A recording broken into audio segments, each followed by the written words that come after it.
بسم اللہ الرحمن الرحیم۔ السلام علیکم ورحمۃ اللہ وبرکاتہ۔ آج میں اپنے دوستوں کو ایک دعا بتاؤں گا۔ شادی کی پہلی رات آپ نے یہ دعا پڑھنی ہے۔ اس سے پہلے میں اپنے تمام دوستوں سے گزارش کروں گا کہ اگر آپ نے ابھی تک میرے چینل عابد راجہ کو سبسکرائب نہیں کیا تو ضرور کر لیں۔ تو سٹارٹ کرتے ہیں۔ بسم اللہ الرحمن الرحیم۔ شقیق کہتے ہیں کہ ایک شخص جس کا نام ابو جرارہ تھا، وہ ابن مسعود کے پاس آیا اور اس نے کہا کہ میں نے ایک نوجوان کنواری لڑکی سے شادی کی ہے، میں خوفزدہ ہوں کہ وہ مجھ سے نفرت کرے گی۔ تو عبداللہ بن مسعود نے فرمایا، الفت اللہ کی طرف سے ہوتی ہے اور نفرت شیطان کی طرف سے ہوتی ہے۔ شیطان چاہتا ہے کہ تمہارے لیے اس چیز کو ناپسندیدہ کر کے دکھلائے جو اللہ نے تمہارے لیے حلال کی ہے۔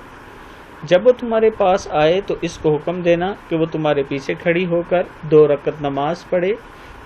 ایک روایت میں یہ الفاظ زیادہ ہیں کہ ابن مسعود نے کہا کہ کہنا، اللہم بارک لی فی اہلی و بارک لہم فی اللہم اجمع بیننا ما جمعت بخیر وفرق بیننا اذا فرقت الی خیر۔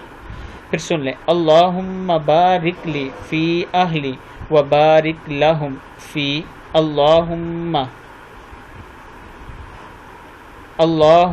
اجمع، کیا ہے؟ مجمع بیننا ما جمعت بخیر وفرق بیننا اذا فرقت الی خیر۔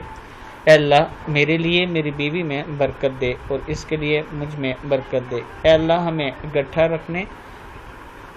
رکھنا تو خیر پر اگٹھا رکھنا، اور جب تو ہمارے درمیان جدائی ڈالے تو خیر کی طرف جدائی ڈالنا۔ کتاب کا حوالہ نیچے موجود ہے، آپ دوست دیکھ سکتے ہیں۔ اس ویڈیو کو آپ نے آگے ضرور شیئر کرنا ہے۔ السلام علیکم ورحمۃ اللہ وبرکاتہ۔